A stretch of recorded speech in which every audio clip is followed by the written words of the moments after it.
Olá, amigos. Aqui quem fala é o pastor Sidaco. Eu sou pastor da Igreja Batista em Barra de Buim, em Teresópolis, Rio de Janeiro.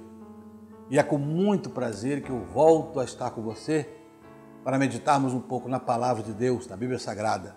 E hoje eu quero abrir a Bíblia no Evangelho de Mateus, no capítulo 14, no verso 30, que diz assim: Mas sentindo Pedro o vento forte, teve medo. E começando a ir para o fundo do mar, clamou dizendo: Senhor, salva-me. Meus amigos, irmãos, o que eu pretendo conversar com vocês nos próximos minutos é sobre esta pequena oração de Pedro: Senhor, salva-me. Com certeza, a menor oração que a gente encontra na Bíblia, mas com um conteúdo tremendo que você vai poder ver agora, ficando comigo nos próximos minutos. A história é a seguinte: se você ler o texto todo, os discípulos de Jesus estavam no meio do mar, num barco, viajando, mas de repente o mar ficou encapelado, uma tempestade se abateu, e aí o Senhor Jesus, vendo os discípulos ali atrapalhados com as ondas, ele que estava lá no monte, ele então veio ao encontro dos discípulos andando em cima da água, andando sobre o mar. Os discípulos ficaram apavorados e o Senhor Jesus então disse: calma, não é nenhum fantasma, sou eu, não temam, sou eu que estou aqui. E a Bíblia diz então que Pedro, nesta hora, virou para Jesus e disse: se és tu mesmo que estás andando sobre as águas, manda eu ir ter contigo, pular do barco e ter contigo. E Jesus disse: pode vir, Pedro. E Pedro então foi ao encontro de Jesus, mas andou um pequeno pedaço e de repente, dada as águas estarem tão encapeladas, a tempestade tão forte, Pedro começou a afundar. E ele então grita esta oração: Senhor, salva-me. E eu queria pensar sobre esta oração. Pedro precisou fazê-la no meio do mar. Talvez eu esteja agora me dirigindo a alguém que esteja passando, como os discípulos estavam, por uma tempestade, um afundamento. Eu diria que dificilmente uma pessoa, um ser humano, nunca passou por uma tempestade na vida. Dificilmente existe alguém nesse planeta que possa dizer que nunca passou pela ameaça de um afundamento no mar da vida, nesse grande mar que é a vida que a gente vive. É exatamente isso. Pedro estava afundando no meio do mar e fez essa breve oração. Isso mostra para a gente que nem sempre o tamanho da oração é que caracteriza a sua força, a sua intensidade. Nem sempre o tamanho da oração mostra fé. O apóstolo Pedro, por exemplo, fez essa oração banhada em fé, mas uma oração curta. E é assim. Algumas vezes a gente não tem muito tempo para ficar escolhendo palavras. Algumas vezes, em alguma área da nossa vida, a gente sente que há uma tempestade, que a vida está afundando, que a gente está afundando no mar da vida, que a vida está nos afogando, nos engolindo. Quem sabe na vida familiar, esposa, filhos e pais. Quem sabe é na vida profissional, um desemprego que está tirando a condição de sustentar a família. Quem sabe é na vida espiritual, quando você está passando por uma hora de desânimo, até de descrença em Deus, de esfriamento. Quem sabe é na vida física, um diagnóstico médico tirou de você a paz, a alegria. Em momentos assim, uma oração breve como a de Pedro, mas com intensidade de fé, pode trazer a bênção e o socorro do Senhor Jesus. Essa foi uma oração muito inclusiva. Essa oração de Pedro inclui tudo, meus irmãos e amigos. Você pode fazer essa oração em qualquer momento que uma tempestade te pegar. Como disse, pode ser na sua vida familiar. Uma tempestade se abateu no lar. Você sente a ameaça de um divórcio, os filhos distantes, vivendo dissolutamente. Quem sabe em outra área da vida, você pode estar com um problema familiar, você pode gritar, Senhor, salva-me e salva minha família. Você pode estar com um problema físico, uma enfermidade, e você pode olhar para o céu e fazer essa oração, Senhor, salva-me dessa enfermidade, livra-me. Você pode ter alguém que esteja ainda sem Cristo no coração, ou você mesmo que ainda não tem certeza da vida eterna, e também pode fazer essa oração, Senhor, salva-me. Você pode estar com um problema financeiro, desemprego, você pode gritar, Senhor, salva-me. Enfim, esta é uma oração muito inclusiva, ela inclui todas as áreas da vida. Tudo que você precisa está incluído nela. É o grito de alguém que com fé espera que o Senhor Jesus venha ao encontro, socorra e salve. Mas essa oração, além de inclusiva, ela é também maravilhosamente uma oração direta. Pedro não rodeia, Pedro não cria palavras bonitas para falar com Jesus. Ele sabe que tem uma grande necessidade, então ele vira e simplesmente diz, Senhor, salva-me. Ele vai direto ao ponto da sua necessidade. Não fica rodeando. Quem sabe, Senhor, o Senhor pode fazer as águas ficarem um pouquinho mais quentinhas, que está muito gelada. Quem sabe o Senhor pode me ajudar a nadar nesse mar difícil. Nada disso.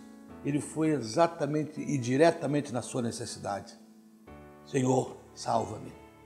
Talvez você esteja precisando disso. Fazer uma oração direta. É disso que o seu coração está precisando. É disso que aquela situação que você está achando tão difícil, que está fazendo você afundar na vida, que está trazendo uma tempestade na sua vida. Talvez você precise fazer uma oração direta, sem rodear. Diga para Deus o que está passando no seu coração. Não rodeie, não crie situações para conversar, não fale coisas efêmeras. Diga diretamente, Senhor, é isso aqui, é nessa área, é nesse ponto que eu estou precisando do socorro. Vá direto a Deus. É uma tentação, é uma angústia, é uma tristeza, é uma culpa. Senhor, salva-me. Vá diretamente. Mas, deixa eu dizer que essa oração de Pedro, além de ser inclusiva, além de ser uma oração direta e que nos ensina essas coisas, é também uma oração que mostra que Pedro sabia quem era Jesus. Você percebeu a oração de Pedro? Senhor, salva-me. Ele chama Jesus de Senhor. Ele está no meio de uma grande tempestade. Ele não olhou para trás, para o barco onde estavam os seus amigos e pediu a eles socorro. Venham, me ajudem aqui. Não, ele sabia que aquelas pessoas não poderiam ajudá-lo. Ele sabia que aquelas pessoas também, se pulassem na água, iam afogar também. Mas ele sabia que estava diante do Senhor da história. Pedro sabia que estava diante do Criador dos céus e da terra. Pedro sabia que estava diante daquele que criou o mar, que criou a tempestade, que criou o vento forte, que criou o buliço das águas. Ele estava diante do Senhor. Por isso, chamar Jesus nessa hora de Senhor não é apenas um pronome de tratamento, é reconhecer quem Ele realmente é. Ele é o Senhor da natureza, Ele é o Senhor da criação. Ele pode vir acalmar qualquer que seja a sua tempestade, porque Ele é o Senhor. É na vida familiar, repito, é na vida pessoal, é na vida física, é na vida moral, é na vida financeira, em qualquer área da vida. Ele é o Senhor de todas as coisas. Pedro não chamou seus amigos para ajudá-lo, porque Pedro sabia que eles não podiam ajudá-lo. É possível que você esteja passando por um momento que ninguém mais pode fazer nada. Você atingiu aquele estágio que tornou a sua situação impossível para amigos ajudarem, nem psiquiatras, nem psicólogos, nem pastores, nem conselheiros matrimoniais, nem patrão, nem empregado. Chegou aquela hora que você tem que gritar, Senhor, Tu que és o Senhor de todas as coisas, salva-me agora. Mantenha essa convicção que Jesus é Senhor.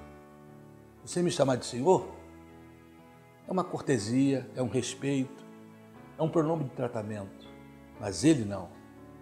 Ele é Senhor porque Ele adquiriu a condição de Senhor. A Bíblia diz que toda língua confessa que Ele é o Senhor. Não é um mero pronome de tratamento. Por isso, eu não gosto pessoalmente das pessoas ou dos cânticos que chamam Jesus de você. Ele não é um amiguinho da praça. Ele é Senhor porque ele adquiriu isso ao vencer a morte. Senhorio de Jesus está intrínseco na pessoa dele. E quando Pedro gritou, salva-me, Senhor, ele estava consciente de quem Jesus era, o Senhor de todas as situações, que poderia acalmar o seu mar. Chama por ele, diga, Senhor, venha ao meu socorro, faça essa oração, salva-me, Senhor, e ele virá ao teu encontro. Com certeza virá.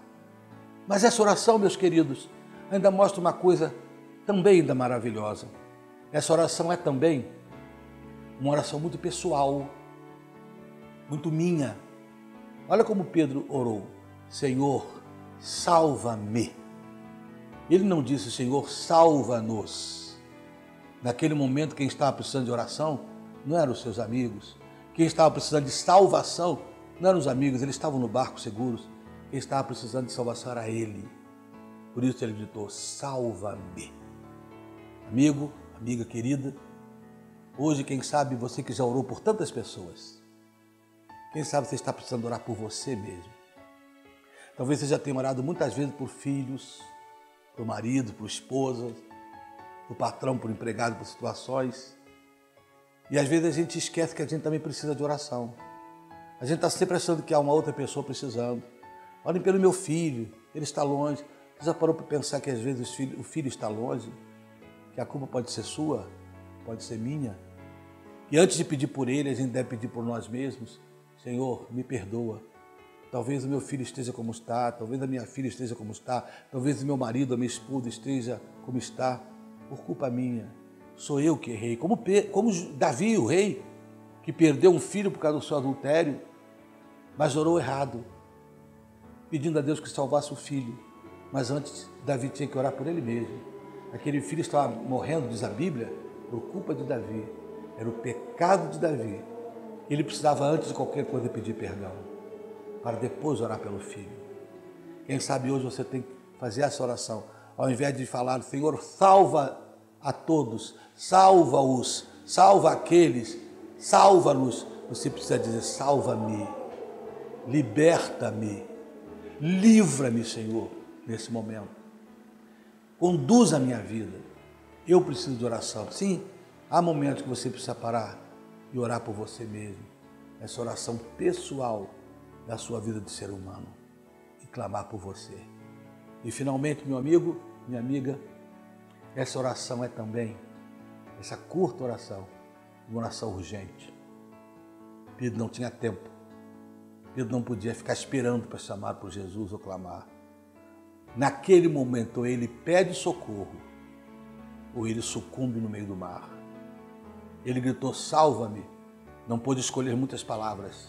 Não tinha tempo para escolhê-las. Era naquele momento. Talvez eu esteja me dirigindo a alguém que a vida já chegou nesse momento. Você não tem mais tempo a perder. Não tem mais dias, nem horas, nem meses, nada.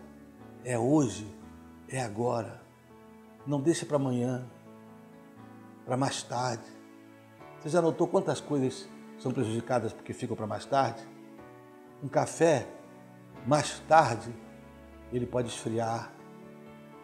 Um sonho, mais tarde, pode ser esquecido. Uma situação que você quer realizar na vida, deixar para mais tarde, pode deixar de ser prioridade. A vida, você deixar para vivê-la com intensidade mais tarde, ela vai envelhecer. E algumas coisas, a gente deixar para mais tarde, pode ser tarde demais. Por isso hoje, lembre-se, talvez o que você esteja pensando aí, nesse momento aqui comigo, é para hoje, é para agora. Procure Jesus hoje. Faça essa oração simples, mas profunda de alma, porque o que caracteriza a fé numa oração, a intensidade, não é o tamanho dela, mas o fervor dela. Grite hoje, Senhor, salva-me. Com certeza, como fez com Pedro. Ele virá, ele guiará você e lhe tirará da tempestade. Que o Senhor Jesus te abençoe hoje. Amém.